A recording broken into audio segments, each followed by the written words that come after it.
Radio Educación presenta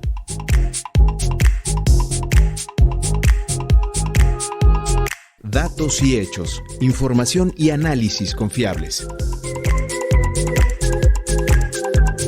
En la entrevista nos acompaña Gonzalo Hernández Licona, director del Observatorio Social en el Centro de Estudios Espinosa Iglesias, para hablar acerca de la pobreza laboral en México. En nuestro reportaje Salud con Perspectiva de Género. Las burlas de Trump contra Sheinbaum y la respuesta con cabeza fría en el comentario semanal. Y en el ámbito internacional, la guerra en Irán, los difusos objetivos de Estados Unidos. Disfrute de la música seleccionada para esta emisión. Soy Alma Lilia Martínez y a nombre de todo el equipo de producción, le invito a que nos acompañe los siguientes minutos con lo más relevante de la información generada en esta semana. Usted puede ponerse en contacto con nosotros a través de una llamada telefónica al número 55 41 55 1060 o de un mensaje por WhatsApp al 55 12 33 29 15. Si nos escucha en Facebook o YouTube de Radio Educación, puede escribir un mensaje. Nos interesa su opinión. Ahora demos paso a la entrevista.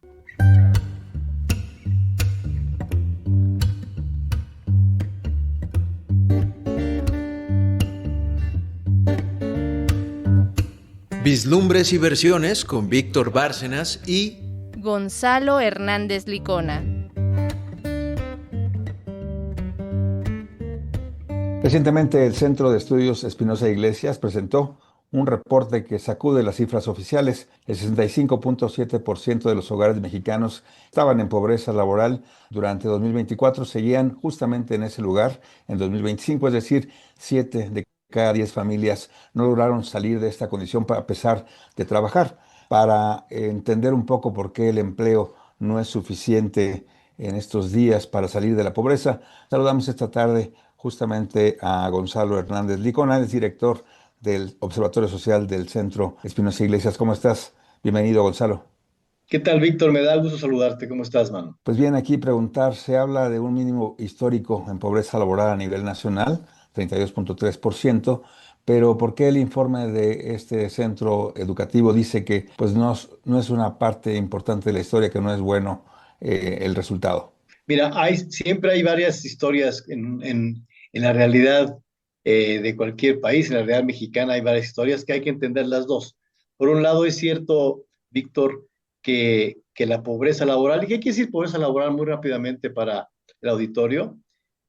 Está alguien en pobreza laboral cuando los ingresos de la familia, los ingresos del trabajo de la familia, quienes trabajen en la familia, sus ingresos laborales son insuficientes para poder comprar una canasta alimentaria para cada uno de sus miembros.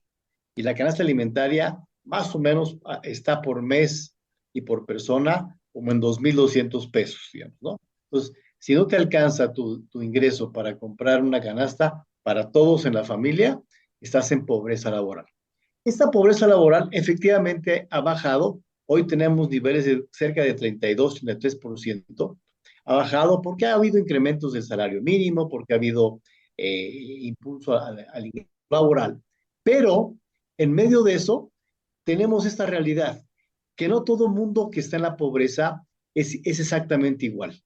Y tenemos el dato que acabas de dar, que de los hogares en pobreza hace un año, el 65.7% siguió en pobreza un año después. ¿Qué quiere decir esto?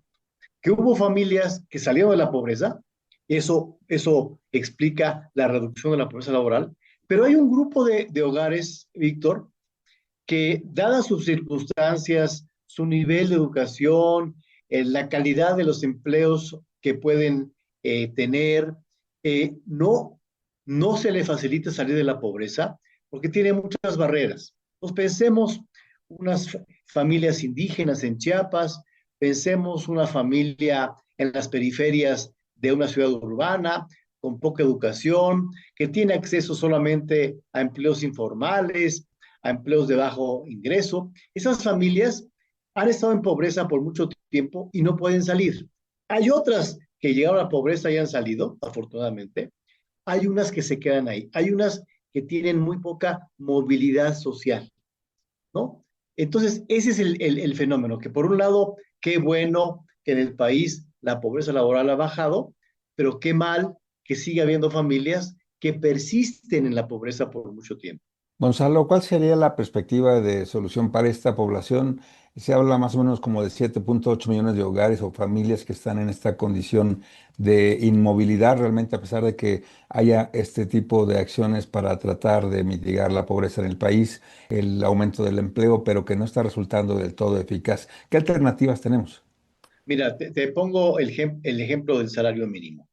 El salario mínimo que ha aumentado en los últimos años, Víctor, me parece que para muchas familias es una buena noticia. Quienes tienen empleo, sobre todo formal, se benefician de él, ¿no? Pero el salario mínimo que se incrementa, Víctor, no le llega a los hogares más pobres. ¿Por qué? Porque son hogares que no trabajan en la formalidad, que a lo mejor trabajan por cuenta propia y ahí no les pega el salario mínimo. A lo mejor trabajan en la agricultura, que tampoco le pega el salario mínimo. Entonces, a esa población, que es una población que decíamos hace rato, Víctor, con más rezagos, con menor educación, con, por supuesto, menores ingresos, menores chances de tener una ocupación decente. Para esas familias, lo que hace falta es un tema mucho más agresivo, es de qué manera, o sea, por un lado, le, les ayudamos a que tengan mejor educación, mejores formas de acceder a los mejores ocupaciones, de qué manera las mujeres, que aquí hay muchas mujeres, pueden insertarse a trabajar, ¿no? Y eso tiene que ver con que el gobierno, sobre todo los gobiernos de Víctor, apoyen más y con más recursos a los más pobres. La paradoja que hemos visto es que en estos últimos 8 años, donde se aumentaron los programas sociales, se descobijó de programas sociales a la población más pobre y a quien vive, por ejemplo, en el sureste, Chiapas, Guerrero. Ellos tienen menos programas sociales que hace 8 años. Por lo tanto, tenemos que regresar a cobijar, por así decirlo, a estas familias en apoyos sociales, regresar a poder fortalecer la calidad de la educación de los niños y las niñas más pobres, porque muchas veces las familias más pobres, los hogares más pobres, Víctor, tienen acceso a las peores escuelas del país, ¿no? Y eso genera un círculo vicioso de poca movilidad social, ¿no? Entonces yo creo que ahí vale la pena, si queremos tener un país en donde todo mundo tenga chance de salir de la pobreza cuando entra, de mejorar sus ingresos, hay que invertir mucho en una franja de la población que está muy desfavorecida. Reforzar ahí también los programas sociales que tú dices que se les quitaron en algún momento que tenían anteriormente y que ahora están vacíos de esos. ¿No está funcionando entonces toda la política de bienestar en esas zonas mucho más empobrecidas del país? No en las más pobres, o sea, hoy hay a muchos adultos mayores que tienen más apoyo, algunos son urbanos, algunos de todos modos ya tenían apoyo formal por parte del IMSS, y se nos pasó, es descobijamos a los más pobres, o sea, por darle más apoyo social a la gente más urbana, descobijamos a quienes tienen menos ingresos, ¿no? Cuando desapareció el programa Oportunidades Prospera en el 2019, Víctor, ese programa le hacía llegar a los más pobres sus apoyos y de repente el programa desapareció. Entonces, perdimos esa parte en darle programas sociales. Entonces, hay que regresar a esa parte, pero yo insisto que es más allá de programas sociales, Víctor, es de qué manera le podemos apoyar a que las barreras de la gente más pobre tengan menos barreras, tengan más chance de ir a escuelas de calidad, tengan más chance de ir a servicios públicos de calidad como la salud, para que no sea un tema solamente de ahorita, sino que sea un tema de que puedan salir de la pobreza eventualmente ellos o sus hijos, digamos, ¿no? Gonzalo Hernández, ustedes en el reporte también destacan que solo el 34.3% de los hogares logró salir de esta condición de pobreza en el último año. ¿Qué tendrán estos hogares ahora que los otros no tienen para estar en esta situación distinta? ¿Qué puntos claves tienen de distinto para ya no estar en pobreza? Mira, hay familias que entraron a la pobreza porque de repente les fue mal en su negocio unos meses, pero luego se recuperaron. Entonces, esas familias estaban bien establecidas, estaban con un mejor empleo o con un mejor negocio, a lo mejor les fue mal temporalmente, Víctor, pero después de un rato pudieron salir porque están mejor preparadas, ¿no? Las familias de las que hablamos, de las que se quedan en la pobreza, las que permanecen en la pobreza, son las familias que ya decíamos con más rezagos, con menos educación, con menos chance de ir o de tener empleos formales. Entonces, hemos tenido diferentes tipos de hogares. Los que se quedan en la pobreza, que son más rezagados, y los que fácilmente pueden entrar y de repente salir de la pobreza. Entonces, hay que invertir mucho más, hay que tener un país con mayor justicia. Si en verdad queremos y le queremos a primero los pobres, Víctor, yo creo que hay que enfatizar primero los más pobres, que son los que más requieren apoyo, ¿no? Claro, ¿ustedes ven voluntad política de parte de la actual administración para tratar de mitigar este segmento de la población que finalmente no avanza en este ascenso económico? Mira, no hemos visto este problema de haber descobijado a los más pobres, empezó en 2019-20, lo hemos venido diciendo desde ese momento y parecería que no, que no trasciende la sugerencia. Ojalá que trascendiera, porque, insisto, si buscamos apoyar si primero los pobres, tenemos que empezar con los más pobres, ¿no? Y, y, y es verdad que hoy hay programas que son universales, pero que no podemos tener cosas universales, Víctor, si no nos enfocamos en que también los más pobres tengan ese beneficio. Si no, no es universal, ¿no? Si no, no lo hacemos universal. Y el otro tema es cómo hemos perdido, por un lado hemos mejorado los programas sociales en general, y por otro no hemos dedicado tiempo ni recursos a mejorar la calidad educativa y la calidad de los servicios de salud, ¿no? Y esa parte a los más pobres les ha pegado más, ¿no? La desaparición del Seguro Popular le pegó más a los más pobres, ¿no? Esperemos que ahora con la reconversión, esperemos ahora con una atención más universal, otra vez, no se nos olvide los más pobres, que son los que menos pueden llegar tener ese beneficio. A través del IMSS Bienestar puede ser una alternativa que el Claro, gobierno o está sea, impulsando. exacto, si el IMSS Bienestar vuelve a ser al menos tan focalizado como el Seguro Popular, al menos, entonces podemos tener chance de ir revirtiendo, ir mejorando el apoyo a los más pobres y irle ayudando a la familia más pobre a quitar las barreras que le impiden moverse socialmente. Gonzalo, en cuanto al asunto propiamente ya del empleo, se tiene una idea romántica de que si uno como persona le echa ganas y sale impulsado adelante, pero pues el mercado laboral mexicano pues es una trampa, es el empleo, o consideras tú que el empleo sería un motor de movilidad o simplemente una forma de administrar esta miseria que se va perpetuando El sin empleo salir ahorita de no ello? es, el empleo ahorita no es una palanca de movilidad. Sobre todo, te doy un dato aquí al auditorio, dos datos. Entre enero 2024 y enero 2026 creció la informalidad, el empleo informal, en casi 860,000 personas. El empleo formal se cayó en cerca de 95,000 personas. O sea, prácticamente no generamos empleo formal en esos últimos año y medio. Y entonces la gente no tuvo mucho más que entrar a la economía informal, a vender cualquier cosa en la calle, con ingresos muy bajos para ellos.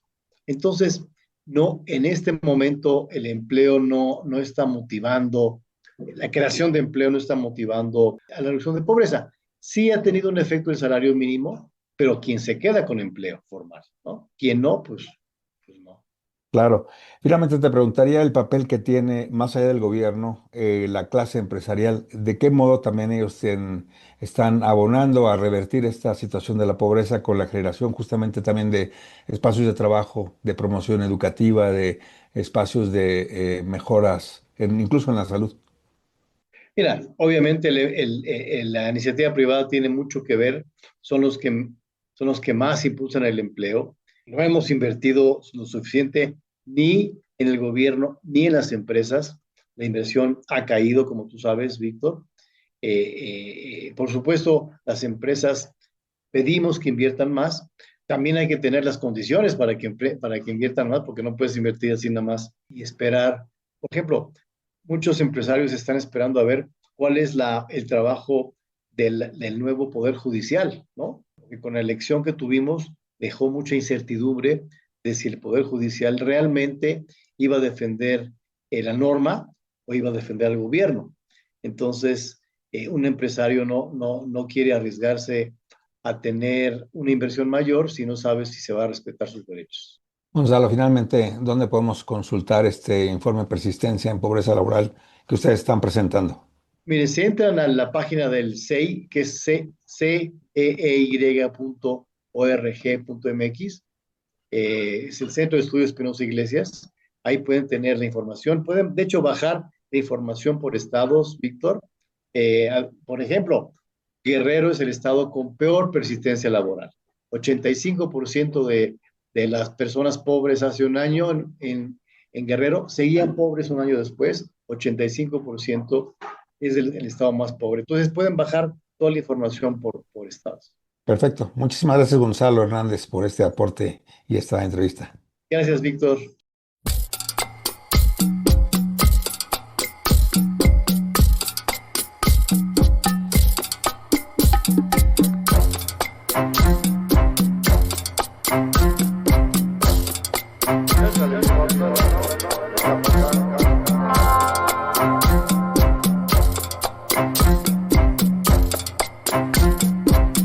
Mira, Bartola, ahí te dejo estos 2 pesos. Pagas la renta, el teléfono y la luz. De lo que sobre, coges de ahí para tu gasto. Guárdame el resto para echarme mi alipus. El dinero que yo gano, toditito te lo doy. Te doy peso sobre peso, siempre hasta llegar a 2. Tú no aprecias mis centavos y los gastas que da horror. Yo por eso no soy rico, por ser despilfarrador. Mira, Bartola, ahí te dejo estos 2 pesos. Y ya me oyó, ¿eh? Paga la renta, el teléfono y la luz. De lo que sobre, coges de ahí para tu gasto. Guárdame el resto para comprarme mi alipus. Agradecemos a Gonzalo Hernández Licona la plática que acabamos de escuchar. Usted puede consultar el informe llamado Persistencia en Pobreza Laboral. Entre a la página ceey.org.mx y lo podrá descargar. En la música escuchamos de Salvador Chava Flores Rivera, interpretada por la sabrosa sabrosura, la canción Peso sobre Peso, La Bartola. Retrata con humor la precariedad económica de las familias mexicanas, mostrando cómo un par de pesos no alcanzan para cubrir renta, teléfono y luz. La canción sigue siendo actual porque refleja la insuficiencia del salario frente al costo de la vida. Chava Flores, considerado el cronista musical de México, usaba la ironía para hablar de problemas serios, y esta canción es un ejemplo claro. La Sabrosa Sabrosura, junto con María Emilia Ledesma y Juan Manuel Ledesma, hacen fusión tropical con ritmos bailables que transforma la sátira original en una pieza festiva. Mantiene la crítica social, pero la adaptan a un formato que conecta con públicos jóvenes y ambientes de fiesta. Ahora escuchemos nuestro reportaje.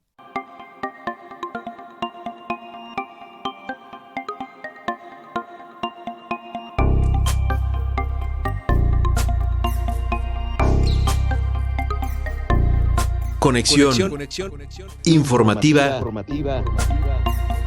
con Elizabeth Montes. Salud con perspectiva de género.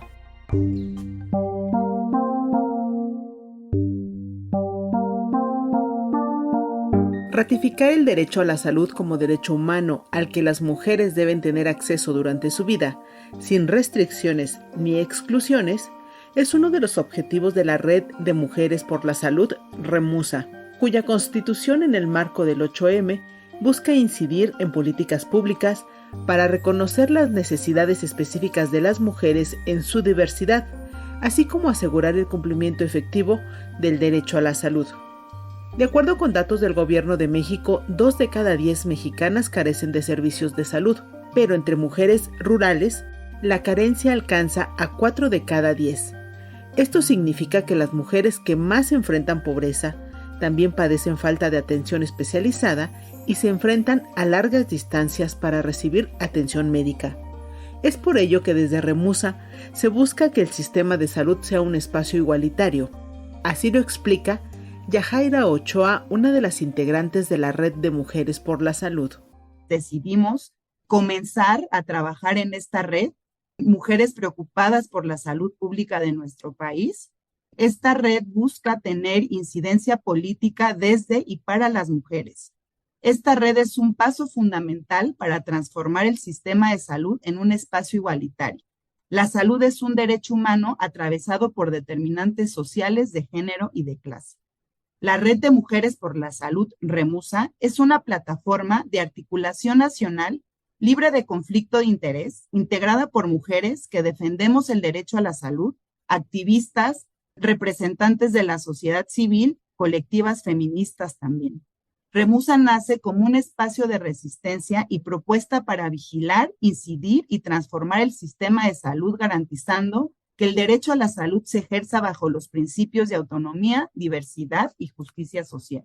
Nuestra misión es articular voces y acciones de mujeres y organizaciones para incidir en la agenda pública de salud, exigiendo políticas que reconozcan las necesidades específicas de las mujeres en toda su diversidad y que garanticen el cumplimiento del derecho a la salud.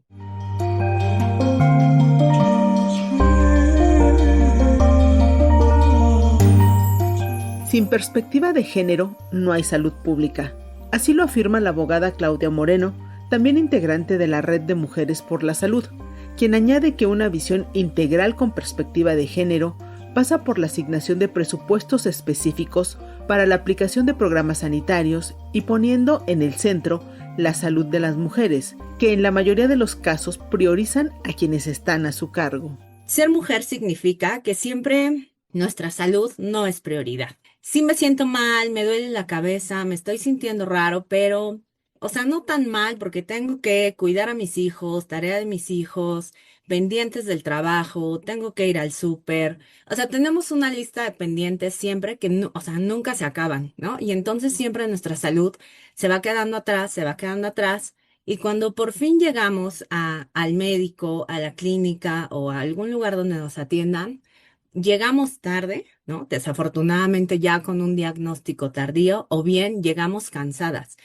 Este derecho no se ejerce igual para todas y nos obliga a ver, pues, la enfermedad con más atención, ya que esta enfermedad y esa atención ocurren en un país donde las mujeres enfrentamos doble o triple jornada laboral, brechas salariales, violencia, discriminación y un sistema de salud que no siempre se ajusta a nosotros, por ejemplo, en horarios, ¿no? Es como algo que se me ocurre. Otra brecha importante es la brecha de los cuidados. El sistema de salud se sostiene en gran parte porque hay mujeres que hacen lo que el Estado no garantiza. Somos nosotras las mujeres quienes acompañamos a las citas, quienes sacamos la cita, vamos por el medicamento. La cobertura universal, plena y eficiente en el sistema de salud sigue siendo uno de los enormes desafíos en México. En el caso de las mujeres, la falta de garantía al acceso a los servicios de salud y el goce de este derecho indica que estamos frente a una especie de violencia que tiene diversas manifestaciones que se originan por el trato discriminatorio ante la diferencia sexual. Con relación a este aspecto, la abogada Claudia Moreno, integrante de la Red de Mujeres por la Salud, apunta que Remusa tiene también el propósito de impulsar la erradicación del abandono institucional que en materia de salud padecen las mujeres. Cuando a muchas mujeres nos diagnostican lo que sea, pues como que a veces se nos deja solas en medio del diagnóstico, con trámites burocráticos que hacer, con trato impersonal, con tiempos de espera muy largos, con medicamentos que no siempre hay. Y eso implica que cuando la atención ya es tardía o es inaccesible, pues no solo afecta a la salud, también afecta a nuestra salud emocional, económica, ¿no? Porque al no contar el sistema público con todos los medicamentos, la atención y sobre todo la información verídica y correcta que te tranquilice ante un diagnóstico, que sea certera, pues entonces eso nos mantiene en un estado de vulnerabilidad.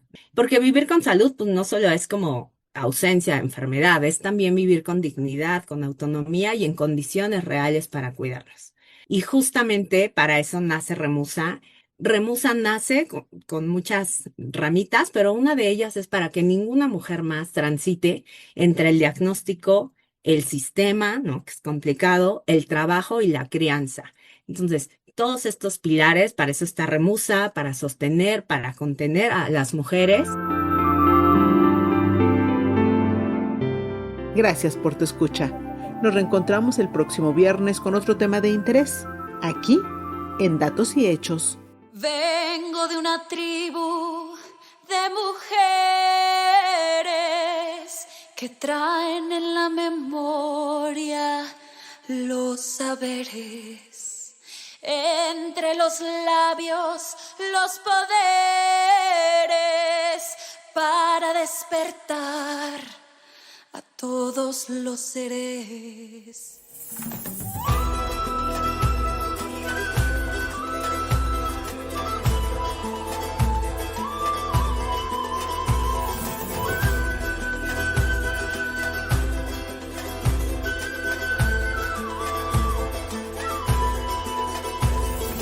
Vengo de una tribu de 1000 mujeres bien poderosa, que viene a cambiar las cosas, que tiene fuego en el corazón. Vengo cantando rezos, danzando al ritmo de 1000 tambores. Venimos desde lejos buscando la revolución. Despierten mujeres, despierten por todos los seres que sienten. Apaguen las voces que duelen, que suenen sus voces, que suenen. Despierten mujeres, despierten por todos los seres que sienten. Apaguen las voces que mienten, que suenen sus voces, que suenen.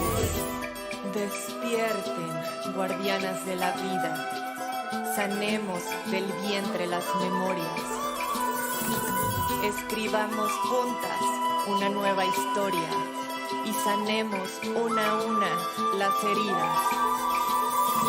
Vengo de la semilla de mis ancestros para la tierra. Traigo en la sangre vida y en la memoria la tradición. Vengo cantando rezos, danzando al ritmo de 1000 tambores. Venimos desde lejos buscando la revolución. Despierten mujeres, despierten por todos los seres que sienten. Apaguen las voces que duelen, que suenen sus voces, que suenen. Despierten mujeres, despierten por todos los seres que sienten. Apaguen las voces que mienten, que suenen sus voces, que suenen. Celebramos la constitución de la Red de Mujeres por la Salud, Remusa. Es necesaria y urgente para tener una visión integral con perspectiva de género en la atención de la salud de las mujeres. Vivamos con dignidad, autonomía y en condiciones reales para cuidarnos. Despierten Mujeres es la canción de Ela Irigoyen, Luciano Vilmo, Lex Ojeda y más mujeres compositoras que conforman y cantan en Luna Santa. Luna Santa es una creación de Ela Irigoyen y Lex Ojeda compartida con amor desde el 2019. Ellas comentan: nuestra música es una exquisita combinación de folclore del mundo, sonidos ancestrales y letras que expanden la conciencia. Honran a la Madre Tierra, a la Luna, la conexión con nuestros ancestros y la magia. Colaboramos con distintos músicos y voces que agregan un toque mágico a este ritual musical. Creamos rezos musicales que te llevan a recordar tu más bella esencia. Traemos música, medicina para el alma y revolución de conciencia en la intención. Usted escucha en Radio Educación el programa Datos y Hechos, información y análisis confiables. Puede comunicarse con el equipo de producción a través de una llamada al número 55 41 55 1060 o de un mensaje por WhatsApp al 55 12 33 29 15. O si nos escucha en Facebook o YouTube de Radio Educación, puede escribir un mensaje. Nos interesa su opinión. Está lista nuestra siguiente sección. Libre Expresión con Víctor Bárcenas.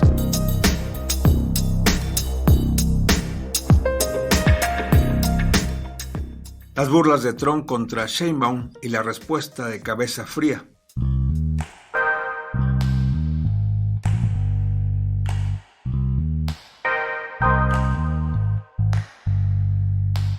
Apenas unas horas después de que Donald Trump lanzara uno de sus acostumbrados dardos retóricos intentando ridiculizar la postura de México frente a la frontera y la seguridad, la presidenta Claudia Sheinbaum hizo algo que en diplomacia suele ser más efectivo que un grito.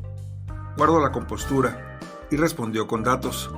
En el marco de la cumbre Escudo de las Américas en Miami, un envalentonado Donald Trump, rodeado de líderes derechistas del continente, acusó a México de ser el epicentro de la violencia de los cárteles de la droga en la región y se burló de la posición de la presidenta Claudia Sheinbaum de no permitir que las fuerzas militares estadounidenses ataquen a los narcos en territorio mexicano.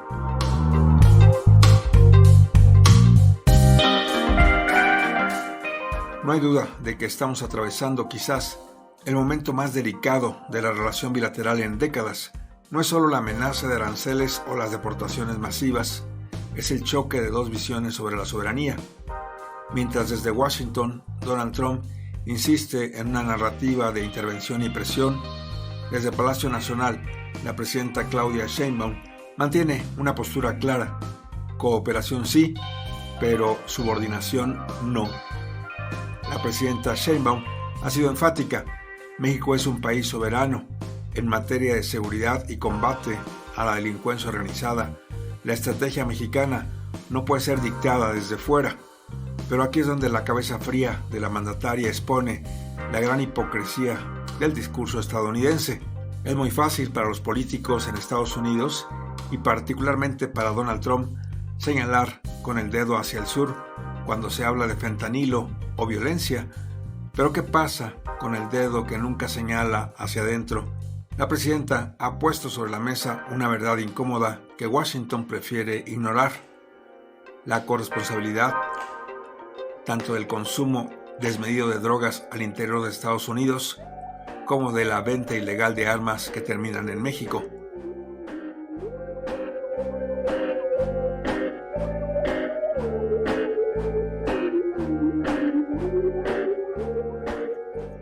Es claro que las armas que generan la violencia en México provienen de Estados Unidos, una realidad documentada que miles de rifles de asalto y armas de alto poder, fabricadas por empresas estadounidenses, cruzan ilegalmente nuestra frontera para terminar en manos de los cárteles. México pone los muertos y el combate, mientras Estados Unidos pone el mercado de consumo de drogas y, lo más grave, el arsenal militar. La falta de compromiso de las armadoras y el propio gobierno estadounidense para frenar este flujo es el elefante en la habitación. No se puede exigir a México resultados mágicos en materia de seguridad mientras se permite que la industria armamentista de Estados Unidos siga lucrando con la violencia en suelo mexicano.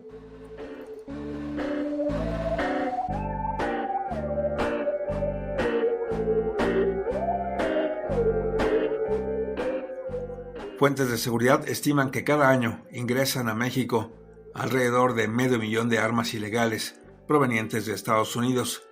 La Secretaría de la Defensa Nacional reportó a inicios de este 2026 que 8 de cada 10 armas incautadas a grupos criminales en México, casi el 78%, son fabricadas en Estados Unidos. En contraste, las autoridades estadounidenses interceptan apenas cerca del 3% del flujo total de armas que intentan cruzar ilegalmente hacia México.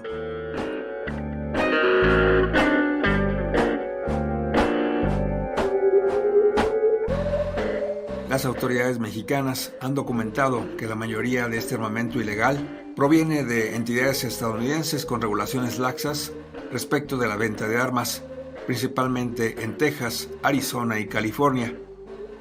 Hay que recordar que en junio de 2025, la Corte Suprema de Estados Unidos bloqueó la demanda de $10,000 millones que el gobierno de México interpuso contra fabricantes de armas como la Smith & Wesson, Glock y Colt. Se argumentó que las leyes federales estadounidenses protegen a las armerías a pesar de ser responsables por el uso ilícito de sus armas mortales.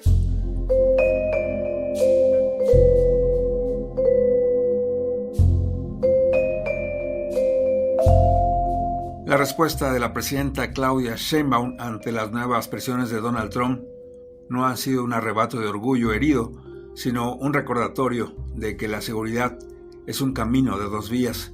México exige respeto a su soberanía porque está haciendo su parte, pero también exige que Estados Unidos asuma su papel como el mayor proveedor de la herramienta de muerte que alimenta al crimen organizado. Al final del día, las burlas de Trump son retórica de campaña y de estilo personal, pero la respuesta de cabeza fría de la presidenta Sheinbaum es política de Estado. La dignidad nacional no se negocia en un tuit o en un mitin, se defiende con firmeza, con la ley en la mano y recordando al vecino país del norte que en esta mesa la corresponsabilidad es compartida o no habrá solución para nadie. Y recuerden, a pesar de todo, la maravilla nos acecha. No la dejen escapar.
Pues sí, en esta mesa no se le sirve a quien no está invitado. La soberanía no se negocia. Clara posición de la presidenta Sheinbaum frente a las burlas expresadas por Trump, que se desquicia por no poder intervenir en nuestro país. Es un momento duro el que enfrenta nuestra presidenta, manejado con aplomo. Escuchamos de Piro Pendaz, compositor y fundador del grupo Ritmo Peligroso, de rock mexicano con influencias de punk y ritmos latinos, la rola llamada Rock del Tercer Mundo. El tema es una crítica a la desigualdad, la dependencia económica y la marginación de los países del tercer mundo. Esta banda fue fundada en 1978 en la Ciudad de México bajo el nombre Dangerous Rhythm, pioneros del punk en español. En 1984 cambiaron su nombre a Ritmo Peligroso. Fusionan rock con ritmos caribeños y latinos, lo que les dio un sello distintivo dentro del movimiento de rock en español. Rock del Tercer Mundo consolidó su reputación como una banda comprometida con la crítica social más allá de lo musical. Ahora enfoquemos la mirada en el Oriente Medio a ver qué sucede.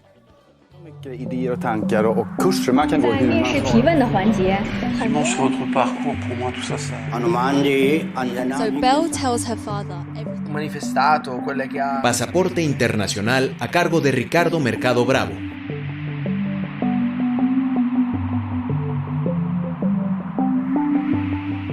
Guerra en Irán, los difusos objetivos de Estados Unidos.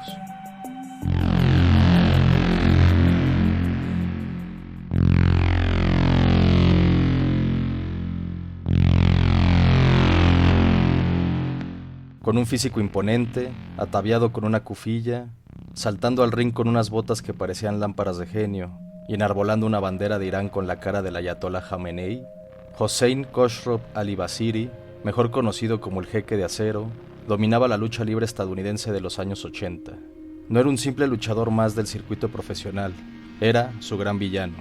Tras ganar una batalla, curveaba sus bigotes espesos y oscuros y gritaba 3 veces: Irán, Irán, Irán.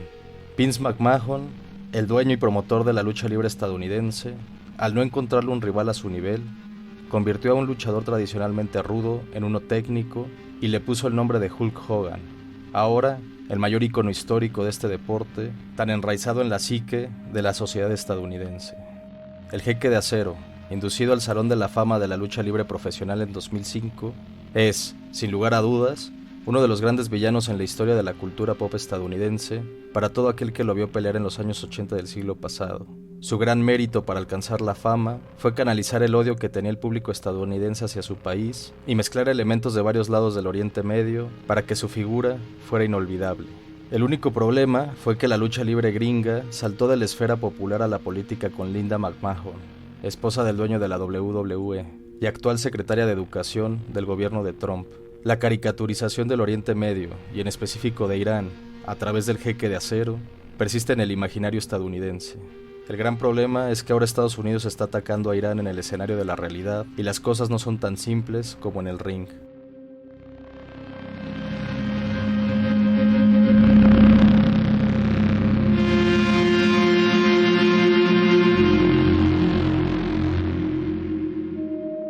La guerra en Irán ha traído muchas cosas nuevas o que no se veían en el plano internacional desde hace décadas. El uso de la inteligencia artificial para coordinar ataques en las primeras horas del conflicto es un tema.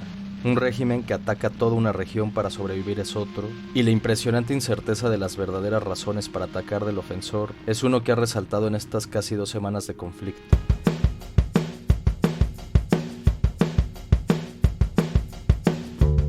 La pregunta de qué quiere en realidad Estados Unidos en la región ha sido recurrente y los más renombrados expertos en seguridad y en Oriente Medio han titubeado al responderla. Y es entendible, en este corto espacio de tiempo, tanto Trump como personalidades cercanas a él, como el secretario de Guerra Pete Hegseth, han indicado muchos y muy diversos objetivos, que en muchas ocasiones son contradictorios y que muestran que en este mar de incertidumbre solo hay una certeza. Estados Unidos entró sin un plan definido. Anteriormente, en el ciclo interminable de guerras a las que se había involucrado Estados Unidos, había elementos que hoy en día simplemente no están. El primero es el apoyo popular. Según varias casas encuestadoras, en Estados Unidos, alrededor del 60% rechaza la guerra de manera inequívoca. Además, solo el 27% aprobaría los ataques directos hechos a los líderes iraníes hace un par de sábados atrás. Solo un 12% estaría de acuerdo con enviar tropas terrestres a derrocar al régimen iraní y un 40% no cree que los ataques actuales vayan a quitar a Irán como un enemigo del régimen estadounidense. Así que Trump no solo ha mandado de manera ilegal a su país a la guerra, al ignorar deliberadamente las leyes que le obligan a pedirle permiso al Congreso, sino también se ha hecho de la vista gorda del escaso apoyo popular que sus acciones unilaterales conllevan. Donald Trump se cree Hulk Hogan, pero el votante estadounidense no lo ve como un campeón.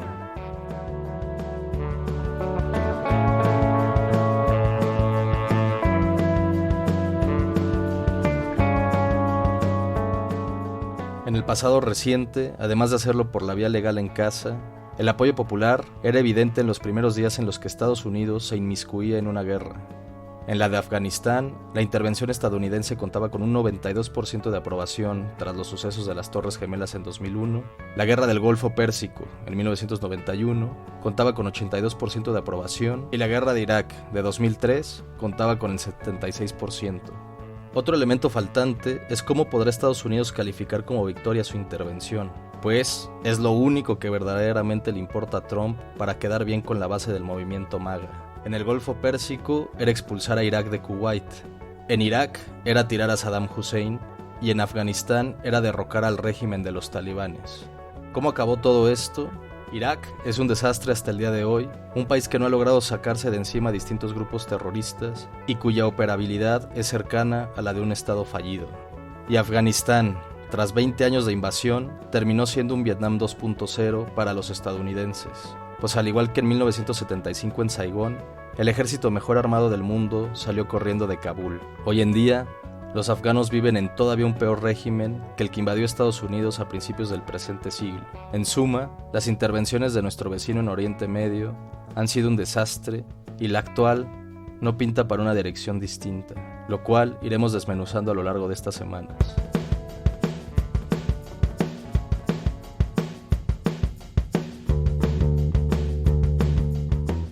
Medios importantes como The Atlantic o The New Yorker han señalado cómo le cuesta a las huestes republicanas llamar a las cosas por su nombre y cómo esto es una herramienta para que, sin importar lo que pase en la realidad, Trump se apunte a una victoria.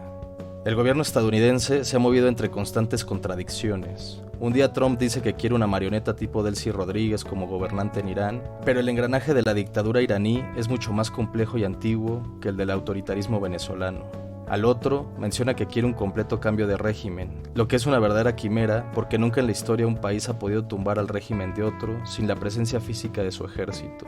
Algo que es una clara línea roja para el movimiento MAGA y la cual Trump no está dispuesto a cruzar en pleno año electoral.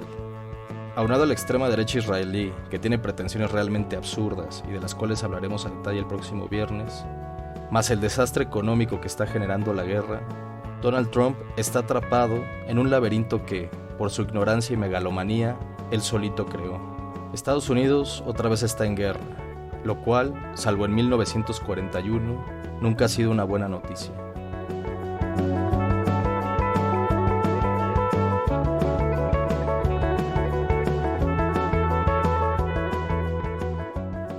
Muchas gracias por tu escucha y comentarios. Nos encontramos aquí, en el Pasaporte Internacional de Datos y Hechos de Radio Educación, el siguiente viernes.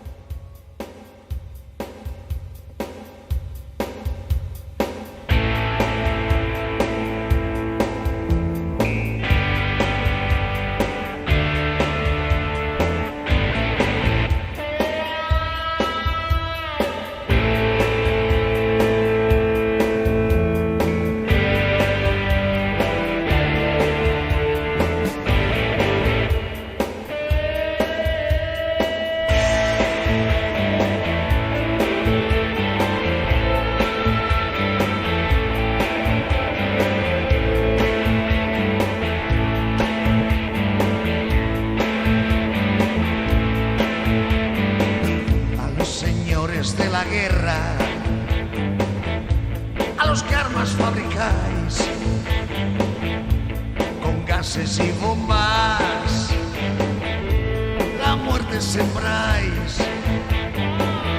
escondidos en las sombras, visto de acción.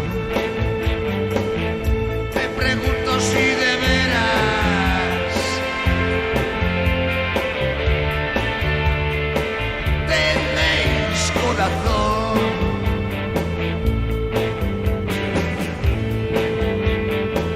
Vosotros que no hacéis nada que no sea destruir, y jugáis con el mundo, cambiáis el devenir, ponéis armas en las manos, no se os ve jamás. Cuando el aire se corrompe,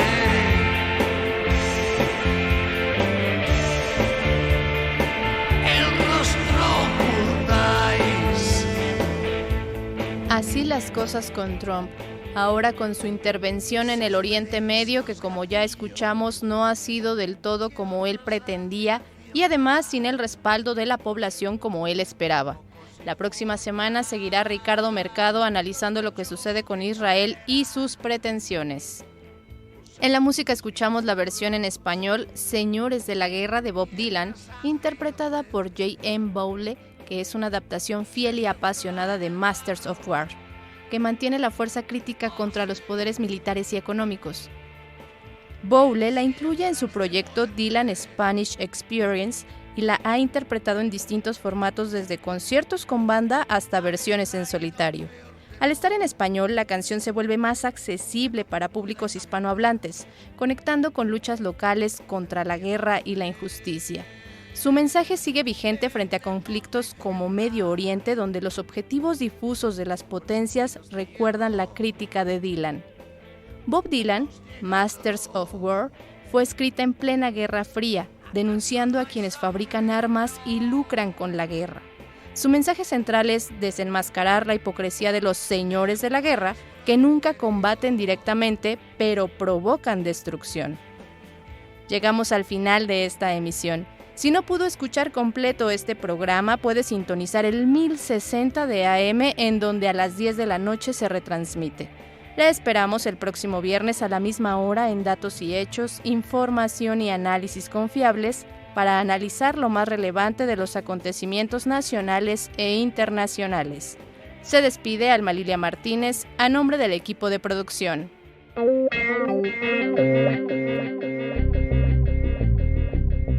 Esto fue Datos y Hechos, información y análisis confiables.